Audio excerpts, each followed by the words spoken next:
जय श्री कृष्णा। राधे राधे। आज आप लोग सुनेंगे गुरुवार व्रत की कथा। एक बार प्रेम से बोलिए, भगवान विष्णु की जय हो। भारतवर्ष में एक प्रतापी और दानी राजा राज्य करता था। वह नित्य गरीबों और ब्राह्मणों की सहायता करता था। यह बात उनकी रानी को अच्छी नहीं लगती थी। वह ना ही गरीबों को दान देती थी, ना ही भगवान का पूजन करती थी, और राजा को भी दान देने से मना किया करती थी। एक दिन राजा शिकार खेलने वन को गए हुए थे, तो रानी महल में अकेली थी। उसी समय बृहस्पति देव साधु वेश में राजा के महल में भिक्षा के लिए गए और भिक्षा मांगे। रानी ने भिक्षा देने से इनकार किया और कहा कि हे साधु महाराज, मैं तो दान पुण्य से तंग आ गई हूँ। मेरा पति सारा धन लुटाते रहते हैं। मेरी इच्छा है कि हमारा धन नष्ट हो जाए, फिर न रहेगा बांस न बाजेगी बांसुरी। साधु ने कहा, देवी तुम तो बड़ी विचित्र हो। धन संतान तो सभी चाहते हैं, पुत्र और लक्ष्मी तो पापी के घर भी होने चाहिए। यदि तुम्हारे पास अधिक धन है तो भूखों को भोजन दो, प्यासों के लिए प्याऊ बनवाओ, मुसाफिरों के लिए धर्मशालाएं खुलवाओ। जो निर्धन अपनी कुमारी कन्याओं का विवाह नहीं कर सकते, उनका विवाह करा दो। ऐसे और कई काम हैं जिनके करने से तुम्हारा यश लोक परलोक में फैलेगा। परंतु रानी पर उपदेश का कोई प्रभाव न पड़ा। वह बोली, महाराज आप मुझे कुछ न समझाएं। मैं ऐसा धन नहीं चाहती जो हर जगह बांटती फिरूं। साधु ने उत्तर दिया, यदि तुम्हारी ऐसी इच्छा है तो जैसा मैं तुम्हें बताऊंगा तुम 7 बृहस्पतिवार वैसा ही करना। तुम ऐसा करना कि बृहस्पतिवार को घर लिपकर पीली मिट्टी से अपना सिर धोकर स्नान करना। बृहस्पतिवार के दिन कपड़े धोना। राजा से बोलना कि वह हजामत बनवाए और भोजन में मांस मंदिरा खाना। ऐसा करने से आपका सारा धन नष्ट हो जाएगा। इतना कहकर वह साधु महाराज वहाँ से अलोप हो गए। साधु के अनुसार कई बातों को पूरा करते हुए रानी को केवल 3 बृहस्पतिवार ही बीते थे कि उसकी समस्त धन संपत्ति नष्ट हो गई। भोजन के लिए राजा का परिवार तरसने लगा। तब एक दिन राजा ने रानी से बोला कि हे रानी, तुम यहीं रहो, मैं दूसरे देश के जाता हूँ, क्योंकि यहाँ पर सभी लोग मुझे जानते हैं, इसलिए मैं कोई छोटा कार्य नहीं कर सकता। ऐसा कहकर राजा परदेश चला गया। वहाँ वह जंगल से लकड़ी काटकर लाता और शहर में बेचता। इस तरह वह अपना जीवन व्यतीत करने लगा। इधर राजा के परदेश जाते ही रानी और दासी दुखी रहने लगी। एक बार जब रानी और दासी को 7 दिन तक बिना भोजन के रहना पड़ा, तो रानी ने अपनी दासी से कहा कि हे दासी, पास ही के नगर में मेरी बहन रहती है। वह बड़ी धनवान है, तो उसके पास जा और कुछ ले आ, ताकि थोड़ी बहुत गुजर बसर हो जाए। दासी रानी के बहन के पास गई। उस दिन गुरुवार था और रानी की बहन उस समय बृहस्पतिवार व्रत की कथा सुन रही थी। दासी ने रानी की बहन को अपनी रानी का संदेश दिया, लेकिन रानी की बहन कोई उत्तर नहीं दिया। जब दासी को रानी की बहन से कोई उत्तर नहीं मिला, तो वह बहुत दुखी हुई और उसे क्रोध भी आया। दासी ने वापस आकर रानी को सारी बात बता दी। सुनकर रानी ने अपने भाग्य को कोसा। उधर रानी की बहन ने सोचा कि मेरी बहन की दासी आई थी, परंतु मैं उससे नहीं बोली, इससे वह बहुत दुखी हुई होगी। कथा सुनकर और पूजा समाप्त करके वह अपनी बहन के घर आई और कहने लगी हे बहन, मैं बृहस्पतिवार का व्रत कर रही थी। तुम्हारी दासी मेरे घर आई थी, परंतु जब तक कथा होती है तब तक ना तो उठते हैं और ना ही बोलते हैं, इसलिए मैं नहीं बोली। कहो दासी क्यों गई थी? रानी बोली, बहन तुमसे क्या छिपाऊं, हमारे घर में खाने तक को अनाज नहीं था। ऐसा कहते कहते रानी की आंखें भर आई। उसने दासी समेत पिछले 7 दिनों से भूखे रहने तक की बात अपनी बहन को विस्तार पूर्वक सुना दी।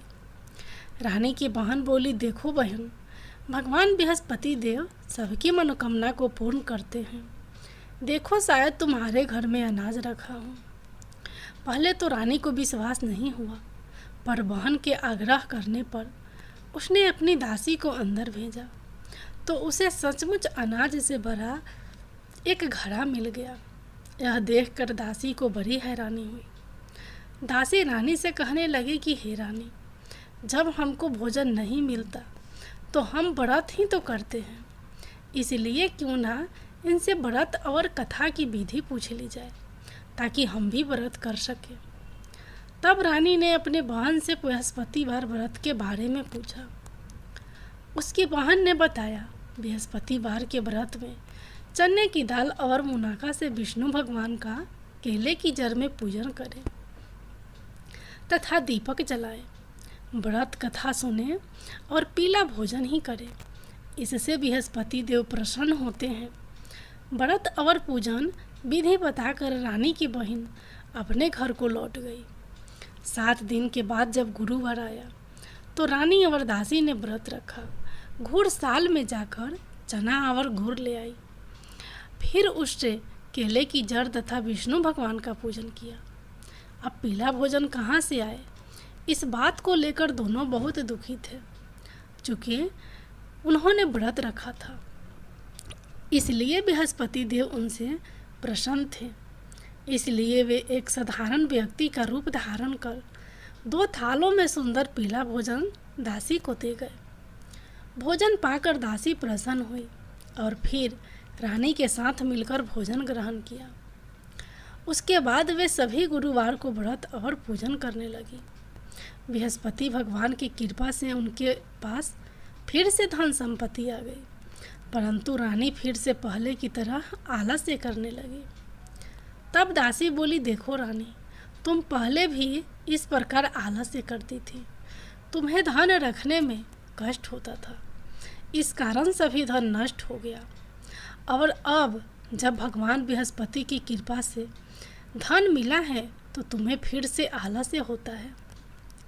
रानी को समझाते हुए दासी कहती है कि बड़ी मुसीबतों के बाद हमने यह धन पाया है, इसलिए हमें दान पुण्य करना चाहिए, भूखे मनुष्यों को भोजन कराना चाहिए और धन को शुभ कार्यों में खर्च करना चाहिए, जिससे तुम्हारे कुल का यश बढ़ेगा, स्वर्ग की प्राप्ति होगी और पितृ प्रसन्न होंगे। दासी की बात मानकर रानी अपना धन शुभ कार्यों में खर्च करने लगी, जिससे पूरे नगर में उसका यश फैलने लगा। एक दिन राजा दुखी होकर जंगल में एक पेड़ के नीचे आसन जमा कर बैठ गया। वह अपनी दशा को याद करके व्याकुल होने लगा। बृहस्पतिवार का दिन था। एकाएक उसने देखा कि निर्जन वन में एक साधु प्रकट हुए। वह साधु वेश में स्वयं बृहस्पति देवता थे। लकड़हारे के सामने आकर बोले, हे लकड़हारे, इस सुनसान जंगल में तू चिंता मग्न क्यों बैठा है? लकड़हारे ने दोनों हाथ जोड़कर प्रणाम किया और उत्तर दिया, महात्मा जी, आप सब कुछ जानते हैं, मैं क्या कहूँ? यह कहकर रोने लगा और साधु को अपनी आत्मकथा सुनाई।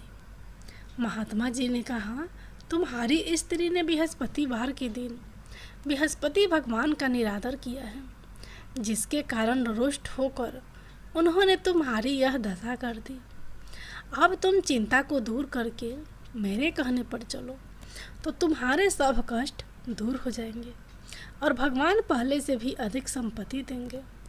तुम बृहस्पतिवार के दिन कथा किया करो, 2 पैसे के चने मुनाका लाकर उसका प्रसाद बनाओ और शुद्ध जल से लोटे में शक्कर मिलाकर अमृत तैयार करो। कथा के पश्चात अपने सारे परिवार और सुनने वाले प्रेमियों में अमृत व प्रसाद बांटकर आप भी ग्रहण करो। ऐसा करने से भगवान तुम्हारी सब मनोकामनाएं पूरी करेंगे। साधु के ऐसे वचन सुनकर लकड़हारा बोला, हे प्रभु, मुझे लकड़ी बेचकर इतना पैसा नहीं मिलता जिससे भोजन के उपरांत कुछ बचा सकूं। मैंने रात्रि में अपनी स्त्री को व्याकुल देखा है। मेरे पास कुछ भी नहीं जिससे मैं उसकी खबर मंगा सकूं। साधु ने कहा, हे लकड़हारे, तुम किसी बात की चिंता मत करो। बृहस्पति के दिन तुम रोजाना की तरह लकड़ियां लेकर शहर को जाओ। तुमको रोज से दोगुना धन प्राप्त होगा, जिससे तुम भली भांति भोजन कर लोगे तथा बृहस्पति देव की पूजा का सामान भी आ जाएगा। इतना कहकर साधु अंतर्धान हो गए। धीरे धीरे समय व्यतीत होने पर फिर वहीं बृहस्पतिवार का दिन आया। लकड़हारा जंगल से लकड़ी काटकर किसी शहर में बेचने गया। उसे उस दिन और दिन से अधिक पैसा मिला। राजा ने चना गुड़ आदि लाकर गुरुवार का व्रत किया। उस दिन से उसके सभी कलेश दूर हुए। परंतु जब दोबारा गुरुवार का दिन आया तो बृहस्पतिवार का व्रत करना भूल गया। इस कारण बृहस्पति भगवान नाराज हो गए। उस दिन उस नगर के राजा ने विशाल यज्ञ का आयोजन किया तथा शहर में यह घोषणा करा दी कि कोई भी मनुष्य अपने घर में भोजन ना बनावे, न आग जलावे। समस्त जनता मेरे यहाँ भोजन करने आवे। इस आज्ञा को जो ना मानेगा उसे फांसी की सजा दी जाएगी। इस तरह की घोषणा संपूर्ण नगर में करवा दी गई। राजा की आज्ञा अनुसार शहर के सभी लोग भोजन करने गए, लेकिन लकड़हारा कुछ देर से पहुंचा, इसलिए राजा उसको अपने साथ घर लिवा ले गए और ले जाकर भोजन करा रहे थे तो रानी की दृष्टि उस खूंटी पर पड़ी जिस पर उसका हार लटका हुआ था।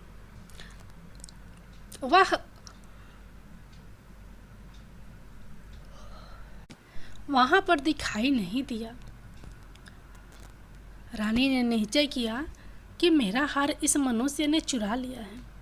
उसी समय सिपाहियों को बुलाकर उसको कारागार में डलवा दिया। जब लकड़हारा कारागार में पड़ गया और बहुत दुखी होकर विचार करने लगा कि न जाने कौन से पूर्व जन्म के कर्म से मुझे यह दुख प्राप्त हुआ है, और उसी साधु को याद करने लगा जो कि जंगल में मिला था। उसी समय तत्काल बृहस्पति देव साधु के रूप में प्रकट हुए और उसकी दशा को देखकर कहने लगे, अरे मूर्ख, तूने बृहस्पति देव की कथा नहीं करी, इस कारण तुझे दुख प्राप्त हुआ है। अब चिंता मत कर, बृहस्पतिवार के दिन कारागार के दरवाजे पर 4 पैसे पड़े मिलेंगे, उनसे तू बृहस्पति देव की पूजा करना, तेरे सभी कष्ट दूर हो जाएंगे। बृहस्पति के दिन उसे 4 पैसे मिले। लकड़हारे ने कथा कही। उसी रात्रि को बृहस्पति देव ने उस नगर के राजा को सपने में कहा, हे राजा, तुमने जिस आदमी को कारागार में बंद कर दिया है वह निर्दोष है, वह राजा है, उसे छोड़ देना। रानी का हार उसी खूंटी पर लटका है। अगर तू ऐसा नहीं करेगा तो मैं तेरे राज्य को नष्ट कर दूंगा। इस तरह रात्रि के सपने को देखकर राजा प्रातः काल उठा और खूंटी पर हार देखकर लकड़हारे को बुलाकर क्षमा मांगी तथा लकड़हारे को योग्य सुंदर वस्त्र आभूषण देकर विदा कर दिया। बृहस्पति देव की आज्ञा अनुसार लकड़हारा अपने नगर को चल दिया। राजा जब अपने नगर के निकट पहुंचा तो उसे बड़ा आश्चर्य हुआ। नगर में पहले से अधिक बाग, तालाब, कुएं तथा बहुत सी धर्मशाला, मंदिर बन गई। राजा ने पूछा कि यह किसका बाग और धर्मशाला है। तब नगर के लोग कहने लगे कि यह सब रानी और दासी के है। तो राजा को आश्चर्य हुआ और गुस्सा भी आया। जब रानी ने यह खबर सुनी कि राजा आ रहे हैं तो उन्होंने दासी से कहा कि हे दासी, देख, राजा हमको कितनी बुरी हालत में छोड़ गए थे। हमारी ऐसी हालत देखकर वह लौट न जाए, इसलिए तू दरवाजे पर खड़ी हो जा। रानी की आज्ञा अनुसार दासी दरवाजे पर खड़ी हो गई।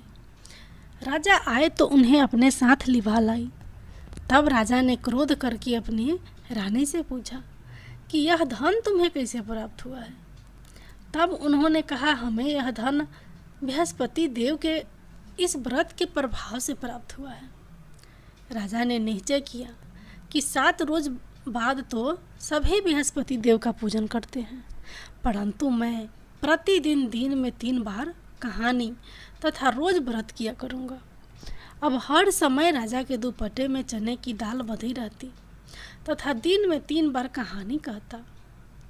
एक रोज राजा ने विचार किया कि चलो अपनी बहन के यहाँ हो आवे।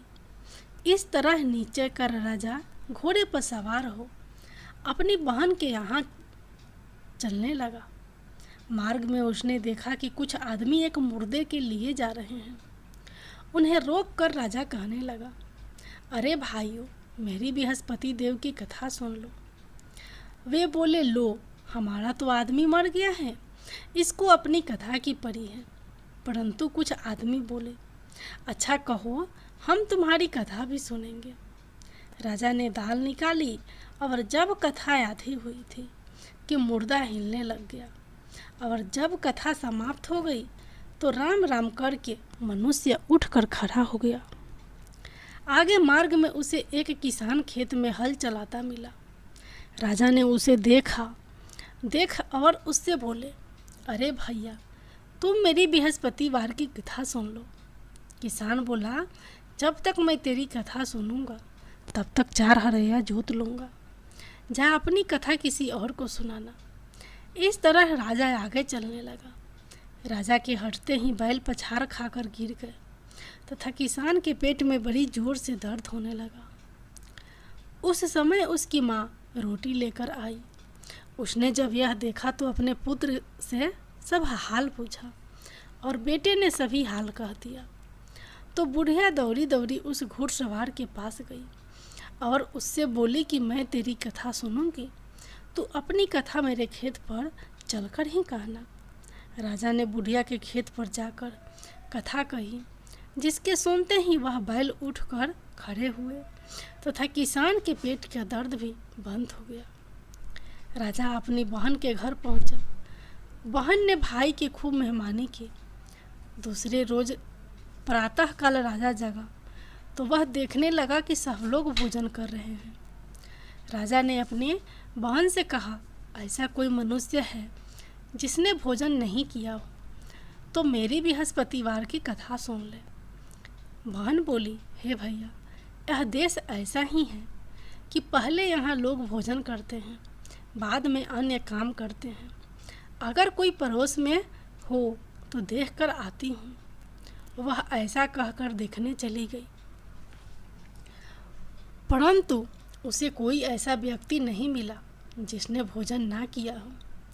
अतः वह एक कुम्हार के घर गई जिसका लड़का बीमार था। उसे मालूम हुआ कि उनके यहाँ 3 रोज से किसी ने भोजन नहीं किया है। रानी ने अपने भाई की कथा सुनने के लिए कुम्हार से कहा। वह तैयार हो गया। राजा ने जाकर बृहस्पतिवार की कथा कही, जिसको सुनकर उसका लड़का ठीक हो गया। अब तो राजा की प्रशंसा होने लगी। एक रोज राजा ने अपनी बहन से कहा कि हे बहन, हम अपने घर को जाएंगे, तुम भी तैयार हो जाओ। राजा की बहन ने अपनी सास ने कहा चली जा, परंतु अपने लड़कों को मत ले जाना, क्योंकि तेरे भाई के कोई औलाद नहीं है। बहन ने अपने भैया से कहा, हे भैया, मैं तो चलूँगी पर कोई बालक नहीं जाएगा। राजा बोला, जब कोई बालक नहीं चलेगा तब तुम ही क्या करोगी जाकर। बड़े दुखी मन से राजा अपने नगर को लौट आया। राजा ने अपनी रानी से कहा, हम निसंतान हैं, हमारा मुंह देखने का धर्म नहीं है और कुछ भोजन नहीं किया।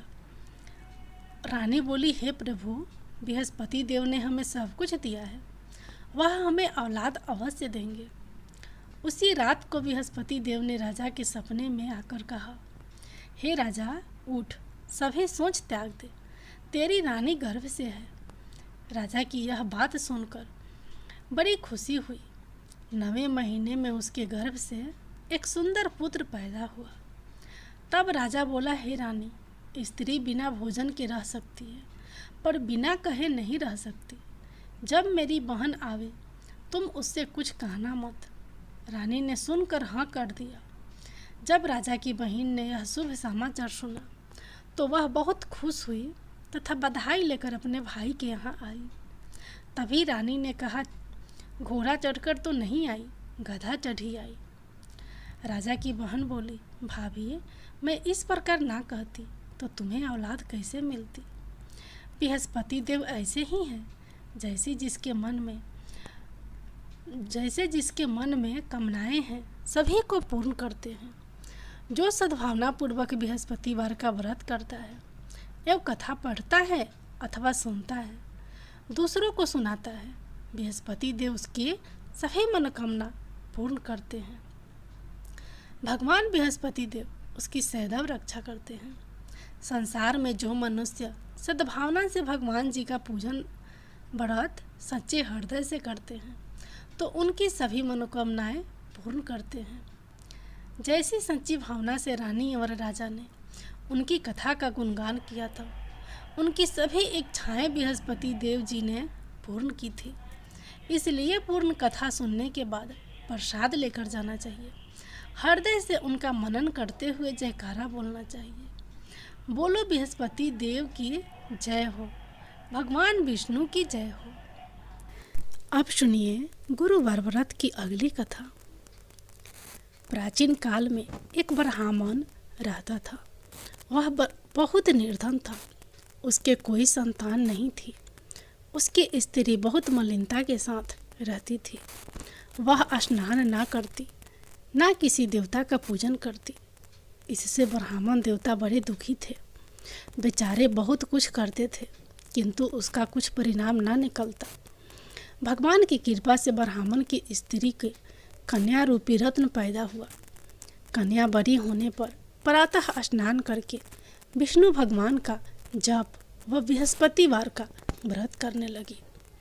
अपने पूजन पाठ को समाप्त करके विद्यालय जाती तो अपने मुट्ठी में जौ भर के ले जाती और पाठशाला के मार्ग में डालती जाती। तब ये जौ सोने के हो जाते। लौटते समय उनको बीनकर घर ले आती थी। एक दिन वह बालिका सूप में उस सोने के जौ को फटक कर साफ कर रही थी कि तभी उसके पिता ने देख लिया और कहा, हे बेटी, सोने के जौ को फटकने के लिए सोने का सूप होना चाहिए। दूसरे दिन बृहस्पतिवार था। इस कन्या ने व्रत रखा और बृहस्पति देव से प्रार्थना करके कहा, मैंने आपकी पूजा सच्चे मन से की है तो मेरे लिए सोने का सूप दे दो। बृहस्पति देव ने उसकी प्रार्थना स्वीकार कर ली। रोजाना की तरह वह कन्या जौ फैलाती हुई जाने लगी। जब लौट कर जौ बीन रही थी तो बृहस्पति देव की कृपा से सोने का सूप मिला। उसे वह घर ले आई और उसमें जौ साफ करने लगी, परंतु उसकी माँ का वही ढंग रहा। एक दिन की बात है कि वह कन्या सोने के सूप में जौ साफ कर रही थी। उस समय उस शहर का राजपुत्र वहाँ से होकर निकला।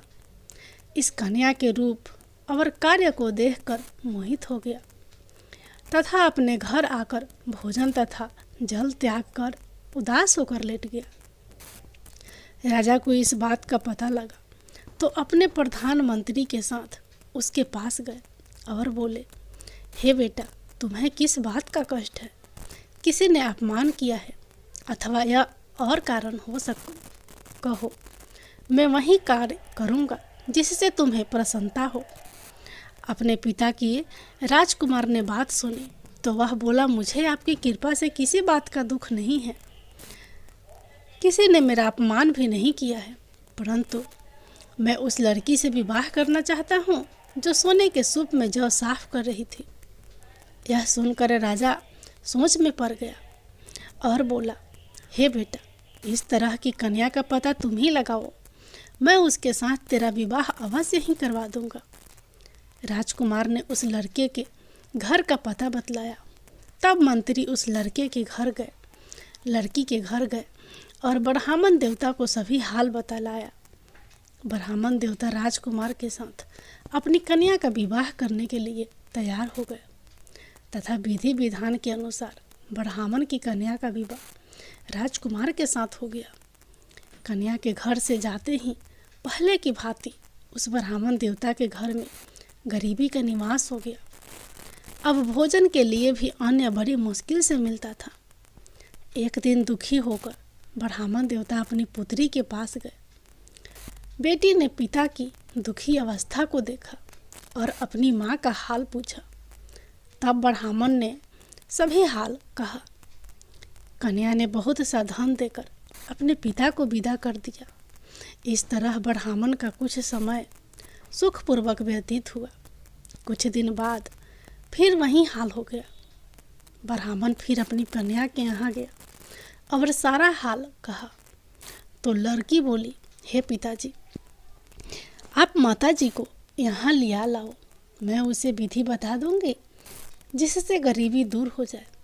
वह ब्राह्मण देवता अपनी स्त्री को साथ लेकर पहुँचे तो अपनी माँ को समझाने लगी, हे माँ, तुम प्रातःकाल प्रथम स्नान आदि करके विष्णु भगवान का पूजन करो तो सब दरिद्रता दूर हो जाएगी। परंतु उसकी माँ ने एक भी बात नहीं मानी और प्रातःकाल उठकर अपनी पुत्री के बच्ची जूठन को खा लिया करती थी। इससे उसकी पुत्री को भी बहुत गुस्सा आया और एक रात को कोठरी से सभी सामान निकाल दिया और अपनी माँ को उसमें बंद कर दिया। प्रातःकाल उसे निकाला तथा स्नान आदि करा के पूजा पाठ करवाया तो उसकी माँ की बुद्धि ठीक हो गई और फिर प्रत्येक बृहस्पतिवार को व्रत रखने लगी। इस व्रत के प्रभाव से उसके माँ बाप बहुत ही धनवान और पुत्रवान हो गए और बृहस्पति जी के प्रभाव से इस लोक के सुख भोग कर स्वर्ग को प्राप्त हुए। सह बोलो विष्णु भगवान की जय। बोलो बृहस्पति देव भगवान की जय।